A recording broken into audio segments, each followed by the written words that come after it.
जो सर्वे है और लिख के देंगे वो, जैसे ग्राम प्रेमसर है, इतना रकबा है, इतने लोग हैं, सर्वे के 4 दिन हमको मोहलत दी गई है कि 4 दिन और दिया जाए। उसका प्रस्ताव सरकार को 100% का भेज रहे हैं। बिजली का मुद्दा है, बिजली का भी स्वीकार किया कि बिजली का भी बिल माफ होना चाहिए। अभी किसान कहाँ से बिल देंगे, तो उसका भी देखिए। मेरी बात पूरी सुन लो, मेरी बात सुन लो तो चर्चा चलिए। भी बिजली का भी हम प्रस्ताव सरकार को भेजेंगे। जो बात भाई कह रहा है ये कि कितने देंगे, मैंने बताया था कलेक्टर साहब 1995 में दिग्विजय सिंह की सरकार थी, उसमें हमारे ओड़ा पड़ा था क्षेत्र के अंदर। जब मुआवजा मिला था हमको 2000, जब हमारा खर्चा था 1 बीघा पे 500 रुपये का, 150 रुपये का यूरिया आता था, सरसों हम पैदा करते थे और 20 रुपये लीटर आता था, तो हमारा 500-1000 का खर्चा 1 बीघा पे होता था। आज हमारा खर्चा धान का 20,000 का है, तो हमें कम से कम उतना नहीं देते हो, तो खर्चा जो 20,000 हुआ उससे हम कम 1-2 हजार किसान नहीं लेंगे, आपको वे वापस लौटा देंगे। हम भिखारी नहीं है जो कटोरा हमको थमाए कि ये कटोरा ले लो, इनसे अपना काम चला लो, पेट भर लेना, ये वो किसान नहीं है। शिक्षित किसान है, जागरूक है, मैं खुद किसान हूँ। तीसरी बात कि जो मुआवजा कलेक्टर प्रशासक होता है, अपनी रिपोर्ट तय करता है। मैं भी आपने विधायक बनाया, सदन में बैठता हूँ, ज्यादा नहीं तो थोड़ा बहुत तो मैं सिस्टम जानता हूँ क्या है। तो ये प्रस्ताव सरकार पे जाएगा। ये धान का कटोरा है, ग्वालियर में कम मिलता है, तो वहाँ फसल भी उड़द मुड़द होती है, तो उनका खर्चा नहीं होता। यहाँ 20-15 हजार के बीच में खर्चा है। 20,000 से अपन मांग करेंगे, प्रस्ताव के बाद में अपन सरकार से बात करेंगे, सरकार को घेरेंगे। मैंने ये भी कहा कि प्रधानमंत्री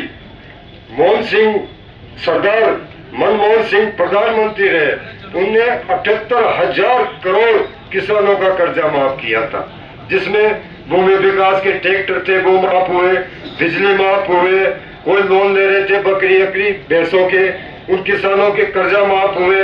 आज तक इस सरकार ने अभी तक कोई कर्जा माफ नहीं किया। नीरज मोदी अंडानी मंडानी जो कुछ है, इनको 80,000 करोड़ का कर्जा इन लोगों ने माफ किया है। और किसानों को इनकी मंशा है, किसानों से कहते हैं कि कृषि में क्या रखा है, फैक्ट्री खोलो, आपको हम नौकरी देंगे, आप जमीन दो। तो हमारी ये संपत्ति है, हमारे बुजुर्गों ने सींची है। मैंने भी, मेरे पिताजी में थोड़ा उद्यमान करता था तो अलग कर दिया, 30 बीघा जमीन दे दी, 2 बैल दे दिया, 25 मन गाँव दे दिया। मैंने आकाश से मेरे चक्कर आ गया। तो भाइयों में किसानी जानता हूँ, मैंने हर से करी, बाद में ट्रैक्टर आया। और आगे की अब ये लड़ाई है, अगर अपन को 1000, 2000, 4, 5 हजार रुपये देते हैं तो इससे तो बर्बादी कुछ नहीं होगा, बुढ़िया मुड़िया में चले जाएंगे, इससे कुछ होने वाला नहीं है। अगर सरकार नहीं सुनती है तो इतनी भीड़ में, हजारों की संख्या में, 300 किलोमीटर भोपाल है, जंगल में होते हुए ले चलूंगा। 10 दिन की यात्रा है, भंडारा रोज होगा, भजन चलता रहेगा, और मुख्यमंत्री के बंगले में रात रुकेंगे और उनको देश को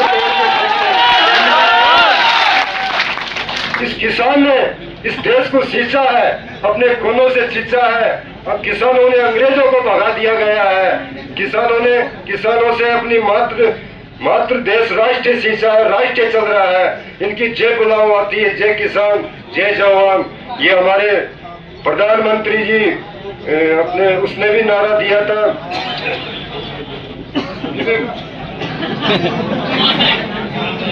पढ़े वो सब, लाल बहादुर शास्त्री ने भी नारा दिया, जय जवान जय किसान।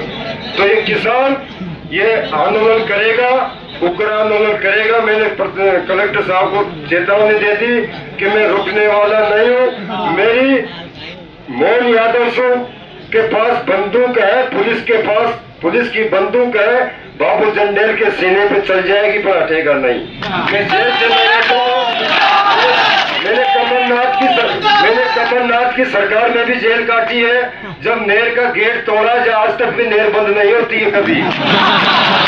तो आपकी ताकत और आपके साथ किसान संगठन प्रतिनिधि सब पूरे श्योपुर के प्रतिनिधि खड़े हैं।